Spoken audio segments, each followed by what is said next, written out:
All right, so after the Israelites enter the Promised Land, they are ruled for a while by people who are called judges. But out of jealousy for their neighboring countries, the Israelites eventually asked God to give them a king. Now, God told them this was a bad idea. They, of course, didn't listen, but He gave them anyway what they were asking to show them that who they really needed as king was Himself, it was God.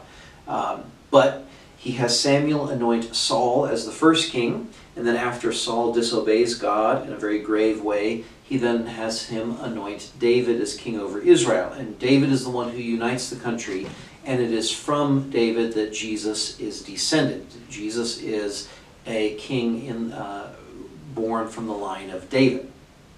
And David's kingship is going to be important to understanding the kingship that Christ has. Now, David wanted to build a temple for the Lord where the Ark of the Covenant could dwell and the sacrifices could be offered, but God told him, no, you're not going to do that for me, your son is going to do that. So Solomon is the one who ends up building the temple. It was modeled on the tabernacle in the desert that was used in the Exodus up until the time of the building of the temple, and it's where sacrifice was offered to God all the time, but particularly on special feast days. So, one of the things we want to consider before we talk more about the temple itself, of course, is the nature of sacrifice. Why is sacrifice offered? Well, sacrifice is offered to God to show that we know that God is the creator of all things and that He's Lord. It's giving up something to God shows that we recognize it's not ours to begin with. And what God wants as a sacrifice more than anything, of course, is our will. He wants us to sacrifice our will to obey His commandments, which He gives us for our benefit. Again, because Adam was not obedient to God, and Jesus comes then and offers His will, His obedience and sacrifice to His Father, and that is ultimately what God wants. That's ultimately what the sacrifice of Jesus was. So, note some of the things that we see in the temple that are in the tabernacle, and then in the temple and in the new covenant then. So there's bread involved, there's incense, there's lamps, there's an altar, and there are sacrifices. So all of this is important for us to recognize the importance of the temple, and of course then how that's connected to our own churches. So the design of the temple was based on the tabernacle of the Exodus. So you see here what the tabernacle looks like. It was a large tent. It had veils dividing the more important parts from the lesser important parts. There's an increasing holiness as you get closer to the Ark of the Covenant. You see the lampstand, you see the altar of the showbread, the incense altar, and of course, most importantly there, the Ark of the Covenant in the very center of it. And the same design then is carried over in the way that Solomon builds his temple. Why? Because the pattern for the tabernacle was shown to Moses on Mount Sinai. And we see then in continuity that even in heaven, the heavenly Jerusalem shares these designs as well. So this is not just some arbitrary design that humans came up with, that God gave us this pattern, and so we, when we design our churches, do so in continuity with the pattern of the temple that God gave us. So we should respect that out of humility and recognize, we should recognize then the importance of how the church is designed. So with that in mind, there's a couple of practical things we can talk about. We need to look at how our individual churches are designed and the different elements inside of a Catholic church. We should also speak about how bringing our children to church.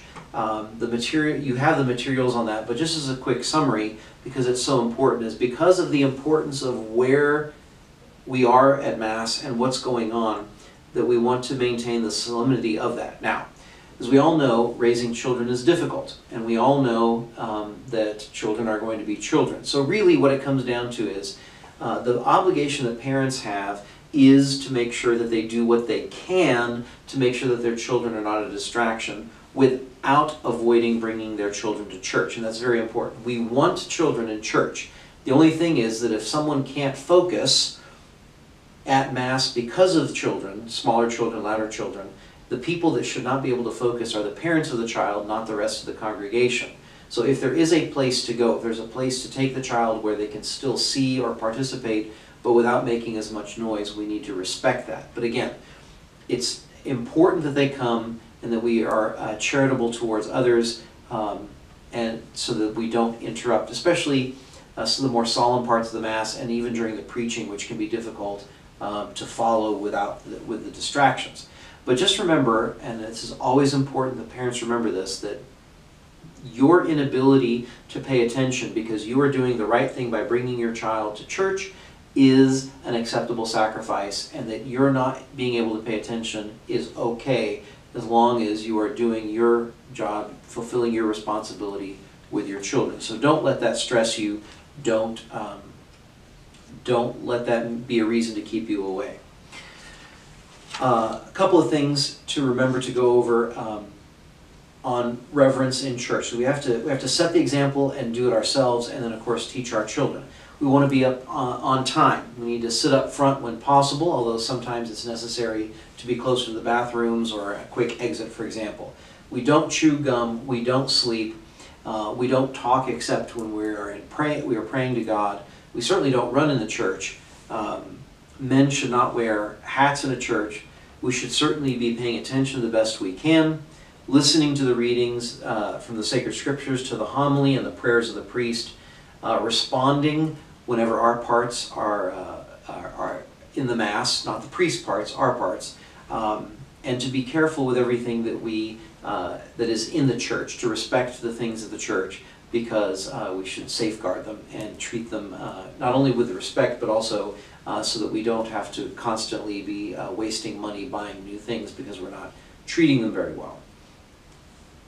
So in light of all of this, the particular lesson from the Catechism we're going to be talking about today as we continue to study the commandments then is the third commandment, which is to keep holy the Lord's Day, and we'll do that using the questions that pertain to that in the Catechism. The third commandment, remember to keep holy the Lord's Day.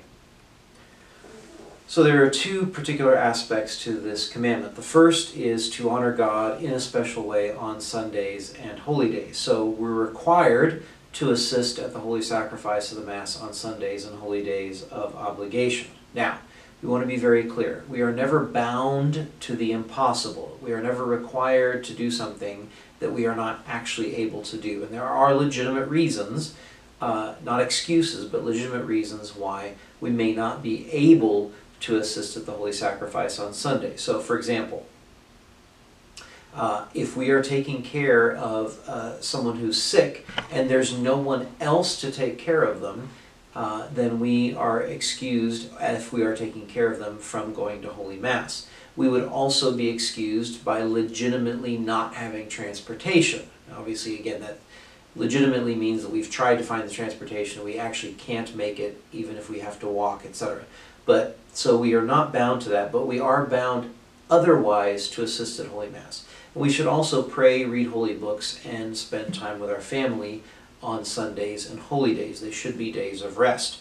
And because of that, the other part of this commandment is to avoid unnecessary servile work. So what do we mean by unnecessary servile work? Well, let's start with servile. Servile means work with our bodies which will not allow us to rest. This is somewhat subjective because there are certain things that people do with their bodies which are relaxing. And this requires proper discernment, but it is to be avoided, anything that is servile and prevents us from resting. Necessary work, then, is never forbidden. And this might even include going to a job on Sunday.